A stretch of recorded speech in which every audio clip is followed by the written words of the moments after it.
वीणावादिनी महातपस्विनी, वो है शिव की शक्ति। विद्यादायिनी हंसवाहिनी, कहलाई वो सरस्वती।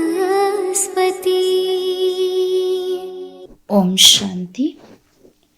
ब्रह्मा कुमारी दादी गुलजार जी मम्मा के साथ का अनुभव इस तरह कहती है कि मातेश्वरी हम सबकी हृदयश्वरी थी। मीठी मम्मा जिन्हें हम मातेश्वरी कहते थे, हम सबकी हृदयश्वरी थी। मातेश्वरी जी का नव विश्व की संरचना में कुशल प्रबंधन अद्भुत और अद्वितीय था। मम्मा ने इतनी कन्याओं को जहां मातृ स्वरूप में पालना दी, वहीं पर उनकी परिवर्तन शैली में भी निपुणता थी। मम्मा देखती थी कि भूल हो गई है, यह कन्या सम्मुख आने में हिचक रही है और यह हिचक शर्मिंदगी के कारण है, तो मम्मा का प्यार वात्सल्यमय संबोधन में जाग उठता। ऐसे में यज्ञवत्सों को बुलाकर उनकी भूल बताती तो उन्हें भी वो कमजोरी तिनके के समान लगती। सामने वाला भूल स्वीकार कर सदैव के लिए उसे सुधार लेता था। धीर दर्पण स्वच्छ हो जाता था। इतना ही नहीं, मम्मा ज्ञान की विवेचना करती थी तो लगता था कि मम्मा नहीं साक्षात सरस्वती देवी ही बोल रही हो। एक बार सिकंदराबाद में समाज के कुछ लोग विरोध दर्शा रहे थे। पिताश्री ब्रह्मा ने मम्मा से कहा कि वहां जाइए। मम्मा ने श्रीमत सिर आंखों पर रखी और चल दी। मैं स्वयं भी मम्मा के साथ सिकंदराबाद गई थी। मम्मा विरोधियों से मिली। मम्मा की मधुर और सारंगभीत वाणी सुनकर वे पानी पानी हो गए। उन्हें लगा कि माँ सरस्वती स्वयं सम्मुख हो उठी है। माँ सरस्वती के इस स्वरूप को देख उन्होंने कहा, माँ क्षमा करें, हमें आपका परिचय नहीं था। आपके मुख कमल द्वारा ज्ञान की जो विवेचना सुनी है वो अद्भुत है, चिंतन योग्य है। हम आकर अनुकरण करें या ना करें, परंतु आपके आगमन से हमारे अंतः चक्षु खुल गए हैं। उनके मन में परमात्मा के माध्यम पिताश्री के प्रति भी श्रद्धा उत्पन्न हो गई। तत्पश्चात हमारी ब्रह्मा कुमारी दादी निर्मल शांता जी मम्मा के साथ का अनुभव इस तरह कहती हैं कि मातेश्वरी जी गुणों की खान थी, गुप्त तपस्विनी थी। मम्मा बहुत गंभीर और शांत थी। मम्मा मुरली भी चलाती थी तथा यज्ञ की सारी जिम्मेवारी भी निभाती थी। सब कार्य कराना संभालना उनको ही करना पड़ता था। फिर भी उनके चेहरे, चलन और व्यवहार में कोई भी अंतर नहीं आता था। वे एकदम शांत, गंभीर, मधुर और एक रस रही। उदाहरणार्थ, जब यज्ञ में बेगरी पार्ट आया, कई बार खाने के लिए किसी को कुछ नहीं मिला तो कईयों के चेहरे फीके निस्तेज होते थे। लेकिन मम्मा को खाना मिले न मिले, उनके चेहरे पर सदा मुस्कान, निश्चिंतता, धैर्यता और बाबा पर अटल अचल विश्वास छलकता था। यहाँ तक कि यज्ञ में किसी का शरीर भी छूट जाता था तो भी मम्मा के चेहरे पर कोई बदलाव नहीं दिखाई पड़ता था। जब मम्मा की लौकिक माँ का देहांत हुआ, उस समय भी मम्मा ऐसी रही जैसी लौकिक रीति से वे उनकी कुछ भी नहीं है। एकदम शांत, स्थिर और एक रस। कभी कुछ हो जाए तो मम्मा हमें थोड़ा भी डांटे अथवा नाराज होवे, ऐसा कभी नहीं रहा। हमने तो अपनी इस जिंदगी में मम्मा में नाराजगी कभी देखी ही नहीं। संतरी बहन बाबा के साथ रहती थी और मैं मम्मा के साथ रहती थी। मैंने मम्मा को तो बहुत करीब से देखा है। मम्मा एकदम रॉयल थी। वह कभी जोर से नहीं हंसती थी, सिर्फ मुस्कुराती थी। मम्मा में गुस्सा था ही नहीं। मम्मा कहती थी कि काम, क्रोध, अहंकार आदि नरक के द्वार हैं, इसलिए तुम बच्चों को कभी गुस्सा नहीं करना है। अगर कोई गुस्सा करता था तो उस समय मम्मा हंसते हंसते बोलती थी, देखो गुस्से को क्या कहते हैं, क्रोध कहते हैं ना। क्रोध को भूत कहा जाता है। क्रोध आया माना अपने अंदर भूत प्रवेश हो गया, इसलिए कभी भूत नहीं बनना, अर्थात क्रोध नहीं करना। कुछ भी हो जाए लेकिन क्रोध नहीं करना।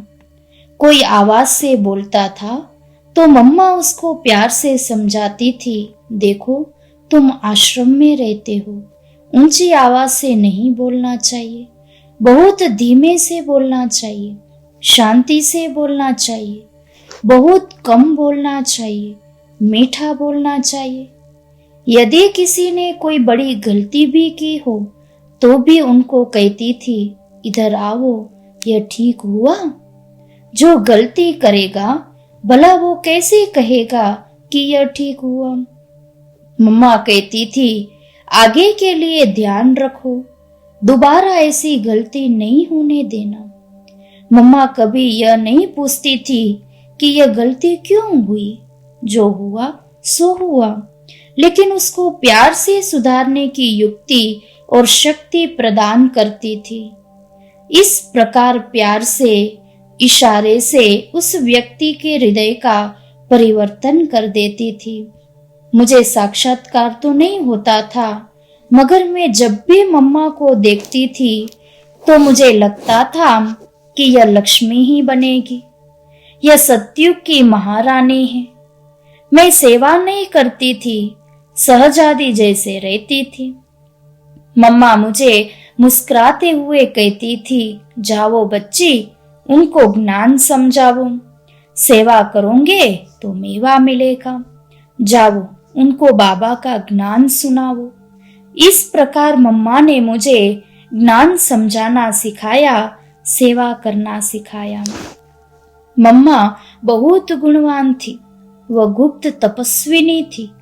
देखने में साधारण लगती थी, लेकिन वह गुणों की खान थी। हमने तो जीवन में मम्मा का मूड ऑफ होते कभी नहीं देखा। बाबा के हर वचन का पालन शीघ्र और संपूर्ण रूप से किया करती थी। मम्मा में पालना की शक्ति अद्भुत थी। मैं मम्मा को माँ, मम्मा कहती थी और लौकिक माँ को जशोदा मैया कहती थी। इतनी पालना की शक्ति और प्यार की शक्ति थी मम्मा में। मैं तो बचपन से ही बहुत लाड प्यार से पली थी। मुझे अपने व्यक्तिगत काम ही करने नहीं आते थे, अपने बाल भी बनाने नहीं आते थे। मैं तो सहजादी जैसी थी, हर काम के लिए घर में नौकर रहते थे, लेकिन मम्मा ने मुझे हर कार्य करना सिखाया, गाड़ी चलाना, ज्ञान समझाना, बर्तन मांजना आदि आदि। इसका आधार मम्मा की स्नेह शक्ति और पालना शक्ति थी। इन्हीं श्रेष्ठ संस्कारों ने, मीठे स्वभाव ने एवं देवी गुणों ने मम्मा को यज्ञ माता बनाया। हम मम्मा बाबा के तख्त नशीन कैसे बने?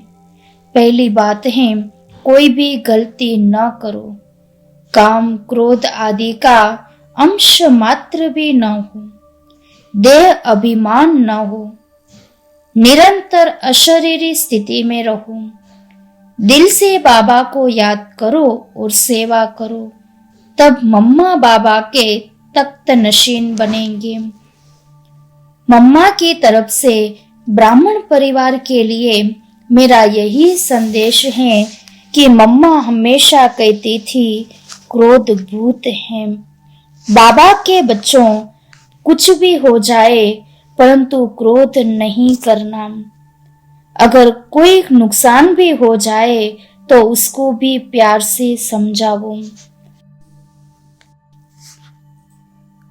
तत्पश्चात ब्रह्मा कुमारी दादी चंद्रमणि जी मम्मा के साथ का अनुभव सुनाती है। शक्ति स्वरूपा और सिद्धि स्वरूपा मातेश्वरी, मैं कुंज भवन में मम्मा की सहयोगी थी।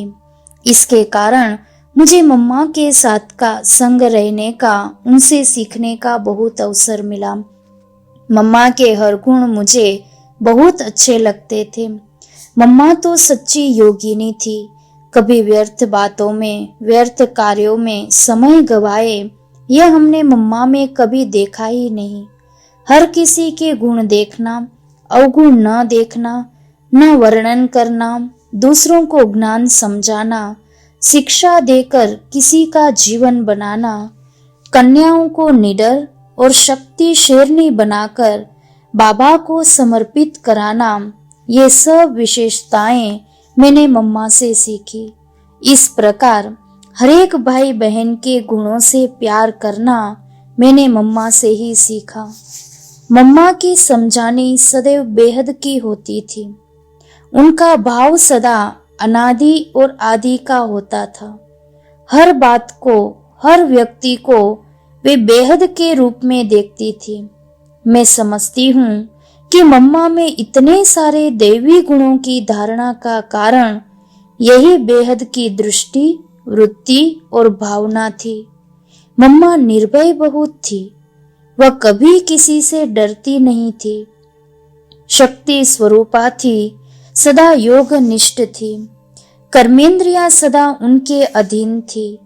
वे सबको मातृ प्रेम की भासना देती थी। आयु में छोटी थी, फिर भी उनसे बड़ी आयु वाले भी उनको मम्मा कहते थे। इतना ही क्यों, उनकी लौकिक माँ भी उनको मम्मा ही कहती थी। इसका कारण मैं यही समझती हूँ कि मम्मा ही भविष्य में श्री लक्ष्मी बनने वाली है। मम्मा के ओम मंडली में आते ही बाबा ने उनको पहचान लिया था। कई बार हम मम्मा से पूछते थे, मम्मा आप क्या सोच रही है, कहाँ हैं? तब मम्मा बोलती थी, मैं यहाँ नहीं चल रही हूँ, मैं वैकुंठ की धरनी पर चल रही हूँ। कभी कभी हमें सुनाती थी कि मुझे महारानी श्री लक्ष्मी के रूप में ये अनुभव हुआ। महाराज कुमारी श्री राधा के रूप में ये अनुभव हुआ। अपने भविष्य और बाबा के महावाक्यों पर मम्मा का निश्चय 100% था। बाबा ने कहा, उन्होंने माना और वैसे चलकर दिखाया। मम्मा की हर बात शक्तिशाली होती थी, योग में, ज्ञान में, धारणा में और सेवा में। मम्मा में न किसी के प्रति आकर्षण हुआ, न किसी से नफरत की। मम्मा ने सबको अपना बनाया और वह सबकी बनकर रही। इस प्रकार मम्मा शक्ति थी, माँ थी और असाधारण सिद्धि स्वरूपा थी। ऐसी थी हमारी प्यारी प्यारी मम्मा। ओम शांति।